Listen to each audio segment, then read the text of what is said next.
오늘 본문은 사도행전 3장에서 시작된 성전 미문에 앉은 구걸하는 걷지 못하는 사람 병자를 고쳐준 사건 때문에 일어난 일의 계속입니다. 그 일이 그렇게 중요했나 싶을 정도로 지금 3장 4장 걸쳐서 길게 그렇게 나오고 있습니다. 제자들이 그 병자를 고친 후에 몰려든 사람에게 예수님 부활에 관해서 전한 것 때문에 유대교 당국자들이 제자들을 체포했습니다. 하지만 별 혐의가 없으니까 풀어주었는데 풀어주면서 제자들을 위협하고 협박을 했습니다. 다시는 예수 이름으로 말하지도 말고 가르치지도 말라, 그렇게 협박을 합니다. 위협과 협박을 당하면은 사람들은 누구나 다 불안과 두려움을 느끼게 마련입니다. 아무리 제자들이 성령 충만했다 하더라도 힘과 권력을 가진 당시에 가장 서슬퍼런 권력자였던 그 종교 지도자들이 협박하고 위협을 가했을 때에 그 위협이 실제였기 때문에 당연히 제자들은 공포심을 가졌을 것입니다. 그들이 신문을 받으면서 사실 할 말을 다 했습니다. 그래도 제자들의 마음에는 그 불안감, 두려움이 있었을 것이죠. 두려움이 없어서 할 말을 다 한 것이 아니라 그 말을 해야 하니까 두려움을 참고 그 말을 한 것입니다. 두렵지만은 그래도 해야 할 말을 하고 두렵지만은 그래도 해야 할 일을 하는 것이 바로 증인의 임무 아니겠습니까? 유시민 씨가 어느 방송에 나와서 이야기하는 것을 들었습니다. 유시민 씨에 대해서는 호불호가 있습니다만은 그런데 말을 굉장히 잘하는 아주 똑똑한 사람인 것은 틀림없는 일이죠. 유시민 씨가 1980년대에 민주화 운동을 하다가 붙잡혀서 취조실 같은 데 가서 끌려가서 조사를 받는데 조사를 받기 위해서 그렇게 대기를 하고 있었습니다. 수갑을 차고 포승줄에 묶여서 그 착금을 한 헌병들이 지키는 가운데 이제 대기를 하고 있는데 정말 숨소리조차 크게 들릴 정도로 그렇게 고요한 적막이 흘렀습니다. 그런데 그때 그곳에 나비 한 마리가 날아 들어왔는데 지금 나가려고 발버둥을 치지만은 계속 창문에 그렇게 부딪히고 있었습니다. 거기 있는 사람들이 모두 그 사실을 인지하고 있었지만은 고개조차 돌릴 수 없는 그런 공포감이 감돌던 상황이라서 아무도 꼼짝을 하지 않고 있었습니다. 그런데 그때 누군가가 일어서더니만은 천천히 창가로 걸어가서 헌병 앞을 지나서 그 나비를 손으로 잡고는 창문을 열고 나비를 내보내주고 다시 그렇게 자리로 들어와서 앉았습니다. 그 모습을 보고는 유시민 씨가 생각하기로 저 사람은 도대체 누구이길래 저렇게 이런 상황에서 저런 용기 있는 행동을 할까 하는 것이 너무 궁금했습니다. 나중에 알고 보니까 그 사람이 가톨릭 수사였다고 하는데요. 수사는 신부는 신부 서품을 받은 사람은 아니지만은 그 수도자인 셈이죠. 우리로 치면은 신학생으로 그렇게 보면 될 것 같습니다. 그래서 유시민 씨가 나중에 이제 풀려난 후에 그분을 수소문해서 찾아갔습니다. 그분은 이제 신부 서품을 받고 성당에서 교회에서 그렇게 사역을 하고 있었는데 종교에 대해서 궁금함을 가진 것입니다. 종교를 가지면은 저런 용기가 생기는가, 너무나 용기가 필요했던 그런 시대였기 때문에 그런 궁금함이 생겨서 그래서 그분을 찾아갔습니다. 근데 마침 그분이 계시지 않아서 거기에서 그분의 형을 만나게 되었는데 그 형이 누구인가 하면은 우리가 잘 아는 것처럼 빈민 운동을 그렇게 하고 나중에 정치도 했습니다만은 그 재정구 씨, 지금은 돌아가셨는데 재정구 씨였습니다. 그래서 그 동생 신부님 대신에 그 재정구 씨와 이야기를 나누면서 자기가 거기에 찾아온 그 이야기를 했더니만 그 재정구 씨도 굉장히 독실한 가톨릭 신자거든요. 그분이 말하기를 그것 때문에 교회에 나오려고 한다면은 그것은 잘못 생각하는 거다. 실망하게 될 거다. 그렇게 하면서 아무리 신을 믿고 교회를 다녀도 사람이 두려움을 없앨 수는 없다고 했습니다.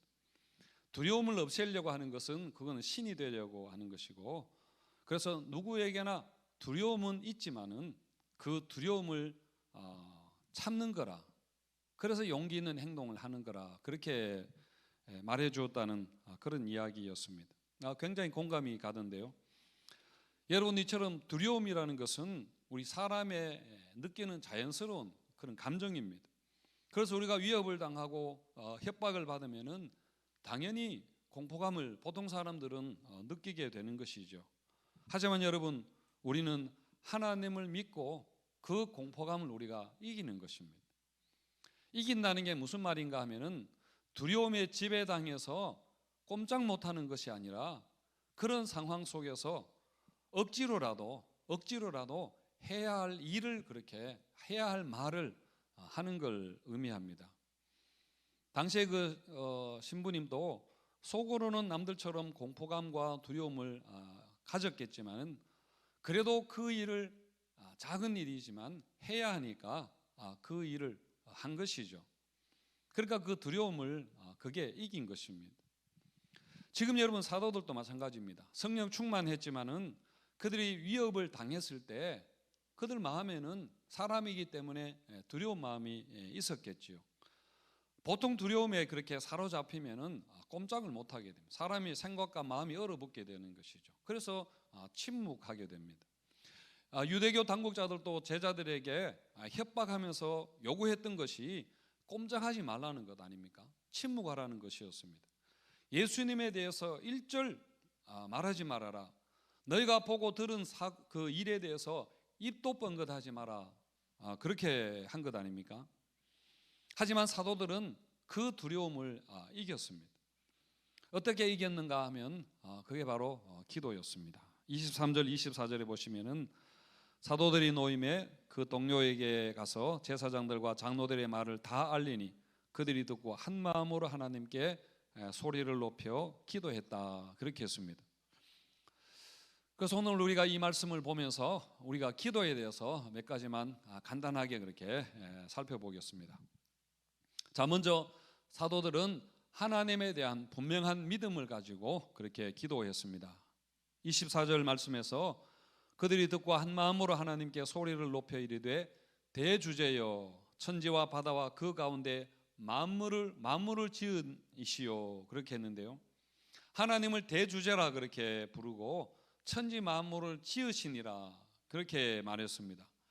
그러니까 하나님이 만물을 다스리고 만물을 만드신 분이라, 창조주라, 그런 말입니다. 그러니까 이것은 하나님의 능력이 얼마나 대단한가 하는 것을 고백하는 것입니다. 그러니까 만들었고 다스리는 분이니까요. 세상의 모든 것을 다스리는 분이니까요. 그래서 세상에 있는 어떤 왕들도 어떤 권력자들도 하나님을 대적할 수는 없다는 것을 믿었습니다. 25절과 26절에 보시면은 우리 같이 한번 읽을까요? 시작. 또 주의 종 우리 조상 다윗의 입을 통하여 성령으로 말씀하시기를 어찌하여 열방이 분노하며 족속들이 허사를 경영하였는고 세상의 군왕들이 나서며 관료들이 함께 모여 주와 그의 그리스도를 대적하도다 하신 이로소이다. 이 말씀은 시편 2편의 말씀입니다. 1절과 2절의 말씀인데 사도들은 이 말씀을 묵상하면서 하나님에 대한 믿음을 다시 그렇게 가지게 된 것입니다. 이 시편의 내용은 열방들이, 그러니까 악한 세력들이 하나님의 종인 다윗을 그렇게 대적하려고 일어서지만은 그런데 하나님께서 그들을 다 쳐부술 것이라는 그런 내용의 시편 말씀입니다. 열방이 분노한다 그렇게 했는데 분노한다는 말은 말이 가죽끈으로 만든 곱비에 묶여서 그것을 벗어나려고 날뛰는 것을 그렇게 의미합니다. 하지만 아무리 날뛰어봐야 곱비에 묶여 있는 것처럼 세상의 왕들과 권세자들이 아무리 하나님을 대적하려고 날뛰어봐야, 복음을 억제하려고 교회를 박해하려고 날뛰어봐야 다 그게 허사를 경영하는 거다. 그런 말입니다. 여기서 허사라는 것은 우리가 쉽게 이해하는 것처럼 텅 비었다는 그런 말입니다. 아무것도 없다는 이야기입니다. 빈 깡통에 돌멩이 작은 거 하나 들어있으면 소리가 요란하지만은 사실 그 안에는 아무것도 없습니다. 아무것도 들어있지 않잖아요.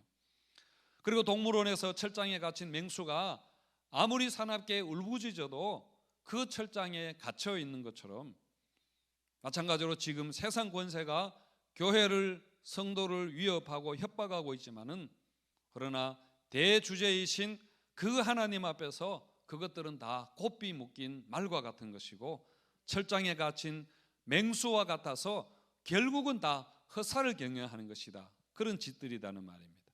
그러니까 결코 하나님을 대적할 수 없고 하나님이 하시는 일을 막을 수 없다는 이야기입니다. 결국 하나님 앞에서 그런 것들은 다 그렇게 망하게 될 것들입니다. 그래서 여러분, 우리가 기도할 때에 이 확신을 가지고 여러분 기도하셔야 됩니다. 어떤 세력도 대주제이신 그 하나님을 이길 수 없습니다. 곱비 묶인 말과 같습니다. 이걸 다른 말로 하면은 우리는 하나님의 사랑 안에 매여 있다는 그런 말과 같습니다. 그래서 로마서 8장 말씀에서 누가 우리를 대적하리요? 누가 우리를 그리스도의 사랑에서 끊으리요? 환난이나 공고나 박해나 기근이나 적신이나 위험이나 칼이랴, 사망이나 생명이나 천사들이나 권세자들이라도 할 수 없다는 그런 말씀을 했죠. 어느 교회 표가 문제보다 크신 하나님 이렇게 되어 있던데, 물론 그게 교회 표로서는 좀 그렇기는 합니다만은, 근데 그 말은 여러분 맞는 말입니다. 문제보다 크신 하나님. 그래서 여러분, 하나님은 우리 삶에 일어나는 어떤 문제보다 크신 분이시기 때문에 우리가 하나님께 기도하면은 어떤 위협도 이길 수 있는 줄을 여러분 믿으시기를 축원드립니다. 그리고 또 우리가 생각하는 것은 우리에게는 기도의 동력자가 여러분 필요합니다. 사도들이 이런 위협과 협박을 당했을 때에 그들에게는 함께 기도할 동력자들이 있었습니다. 23절 24절 말씀 다시 보면은 사도들이 노임의 그 동료에게 가서 제사장들과 장로들의 말을 다 알리니 그들이 듣고 한 마음으로 하나님께 소리를 높여 기도했다, 그렇게 했습니다. 12제자뿐만 아니라 그 마가의 다락방에서 함께 기도하던 120문도가 사실 다 그 기도의 동력자들 아니었겠습니까? 이때 잡혀갔던 사람이 사실은 베드로와 요한 두 사람이었는데 그들에게 가서 그 이야기를 다 이야기했습니다. 여러분, 이렇게 우리가 함께 기도할 때에 그 기도가 훨씬 더 여러분 강력합니다. 데이비드 왓슨이라는 사람이 쓴 그 제자도라는 책에서 갓난나귀와 같았던 막 정말 이렇게 생기게 된 그 초대교회가 이런 심한 박해를 이길 수 있었던 것은 그것은 바로 소그룹 공동체가 있었기 때문이다, 그렇게 했습니다. 그러니까 요즘 우리로 치면은 구역 모임 같은 것입니다. 대그룹 공동체, 뭐 큰 이런 건물 중심의 그런 대그룹은 외부의 힘에 쉽게 그렇게 영향을 받습니다. 모이지 못하게 하면은, 폐쇄하면은 사실 모일 수 없는 것, 문을 닫을 수밖에 없는 것 아닙니까? 하지만 여러분, 이렇게 구역 모임 같은, 가족 모임 같은 소그룹 공동체는 그렇게 쉽게 할 수 없는 것이죠. 제가 표현과 비유가 좀 그런가 모르겠습니다만은 베트남 전쟁에서 그 강력한 군사력을 가졌던 미국이 월맹군을 이기지 못했던 것이 바로 그들이 게릴라전에서 졌기 때문이라는 것을 우리가 잘 알고 있습니다. 그러니까 여러분, 한마디로 기동성과 유연성을 가진 소그룹을 감당할 수 없다는, 그 파워를 이겨낼 수 없다는 이야기입니다. 소그룹을 어떻게 함부로 하지는 못한다는 그런 이야기죠. 제가 지난주에 그 온라인 사역부 모였을 때 같이 가서 그렇게 한 가지 이야기했던 것이, 온라인 사역부가 좋은 팀워크를 이루어서 그렇게 재미있게 사역하면 좋겠다, 그 이야기를 했습니다. 그렇게 여러분, 우리 교회 사역이 다 힘들고 그렇지만은 이 방송실은 굉장한 긴장과 스트레스가 있는 그런 사역 아닙니까? 실수하면은 그게 금방 표시나기 때문에 그 방송실에서 일하는 사람들이 그 긴장이 굉장히 많습니다. 그래서 이 사역 부원들끼리 좋은 팀워크를 이뤄서 그냥 재미있게 이렇게 지내면은 사역에 어떤 스트레스와 그런 긴장이 있더라도 그것을 이길 수 있는 그게 최선의 길이라 제가 그렇게 이야기를 했습니다만은, 근데 여러분 모든 일이 저는 다 비슷하다고 생각합니다. 팀워크가 좋으면은 일은 여러분 저절로 되고, 좋은 팀워크에서 사실은 창의적인 그런 사역들이 나오는 것 아닙니까? 그래서 여러분 이렇게 우리는 어쨌든 기도하는 동력자가 여러분 있어야 됩니다. 혼자서 어려운 일을 감당하려고 하면은 우리가 겪는 그 문제가 실제보다 훨씬 더 크게 과장되어서 그렇게 보여서 우리가 그 문제에 정말 압도당해 버리지만은, 자기가 겪는 일을 나누고 또 함께 연합해서 기도하면은 그 문제가 실제보다 훨씬 작게 우리가 정말 다룰 수 있는 그런 문제로 그렇게 작아집니다. 그래서 여러분, 그리고 또 내가 연약해서 기도할 수 없을 때, 그를 기도할 힘조차도 없을 때 기도의 동력자가 있으면은 다른 사람이 나를 위해서 그렇게 기도해 줄 수 있는 것이죠. 그래서 여러분 우리에게도 이런 기도의 동력자가 꼭 필요합니다. 그리고 여러분들이 이런 기도의 동력자가 되어 주시기를 축원드립니다. 그리고 여러분 또 한 가지는 사도들이 무엇을 기도했는가도 중요한데요. 29절과 30절을 우리 같이 한번 읽겠습니다. 29절과 30절 시작. 주여 이제도 그들의 위협함을 굽어보시옵고 또 종들로 하여금 담대히 하나님의 말씀을 전하게 하여 주시오며 손을 내밀어 병을 낫게 하시옵고 표적과 기사가 거룩한 종 예수의 이름으로 이루어지게 하옵소서 하더라. 기도한 것이, 사도들은 계속 복음을 전할 수 있게 해달라 그렇게 기도했습니다. 그렇게 이런 위협과 협박이 그치게 해달라, 없게 해달라 그렇게 기도하지 않았습니다. 위협과 협박은 계속 있을 것입니다. 그것은 이미 예상하는 일입니다. 대신에 그들이 기도했던 것은 뭐냐면은 이런 위협과 협박에 굴복해서 멈추지 않게 해달라고, 침묵하지 않게 해달라, 그 담대함을 위해서 그들이 기도했습니다. 그런데 곧바로 기도 응답이 있었습니다. 31절 보시면은 빌기를 다하매 모인 곳이 진동하더니 무리가 다 성령이 충만하여 담대히 하나님 말씀을 전하니라 그렇게 했습니다. 그러니까 땅이 흔들렸다 그렇게 했는데, 여러분 구약에서부터 땅이 흔들렸다는 것은 하나님이 나타나셨다는 그런 증거입니다. 기도했을 때에 땅이 그렇게 흔들린 것은 하나님께서 내가 여기 너희와 함께 있다 하는 그런 하나님의 그런 응답이었습니다. 이렇게 하나님이 즉시 응답을 해주시니까 사도들이 힘을 얻고 정말 성령이 충만해서 어떻게 했는가 하면은 나가서 그렇게 복음을 전했습니다. 크리소스톰이라는 그 옛날의 사람인데, 그 사람이 이 본문을 설교하면서 이렇게 이야기했습니다. 모인 곳이 진동했더니 거기에 있던 사람들은 더 이상 진동하지 않았다. 두려워 떨던 사람들이 하나님이 그 기도를 들으셨다는 신호를 보내주니까 더 이상 두려워하지 않았다, 그런 이야기입니다. 그래서 그들은 그 응답받고 나가서 그렇게 복음을 전했습니다. 우리가 다 성령이 충만하여 담대히 하나님의 말씀을 전하니라 그렇게 했습니다. 위협은 여전히 있었고 상황은 변한 것은 없지만은, 그런데 그들은 두려움 속에 침묵하지 않고 얼어붙지 않고 밖으로 나갔습니다. 그래서 그들이 해야 할 일을 그렇게 한 것입니다. 그들이 해야 할 말을 입을 열어서 그렇게 말했습니다. 그래서 여러분, 우리에게 어떤 장애물과 더 큰 어려움이 있더라도 우리가 신앙과 사역이 멈추지 않게 해달라, 여러분 그렇게 기도하셔야 됩니다. 이 코로나 상황에서 이 말씀은 우리에게 사실 너무 중요한 그런 말씀이죠. 여러분의 개인적인 문제에 있어서도 여러분 마찬가지입니다. 우리가 당하는 위협은 천차만별이고 우리 삶에 항상 위협은 있습니다. 바다에 파도가 있는 것처럼 항상 그렇게 있습니다. 하지만 우리가 그런 문제들을 대하는 최선의 길은 뭐냐 하면 한 가지입니다. 그것은 하나님께 기도하는 것입니다.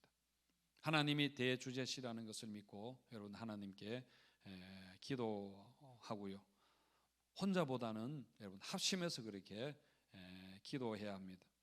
그리고 그래서 우리가 뒤로 물러가지 아니하고 멈추지 않도록 담대함으로 해야 할 일을 우리가 계속 그렇게 감당해 나가도록 여러분 기도하시기를 바랍니다. 그래서 어떤 예상치 못한 어려움과 위협과 환란이 있더라도 계속 우리가 해야 할 그 사명을 감당하는 저와 여러분 되시기를 주님의 이름으로 축원드립니다.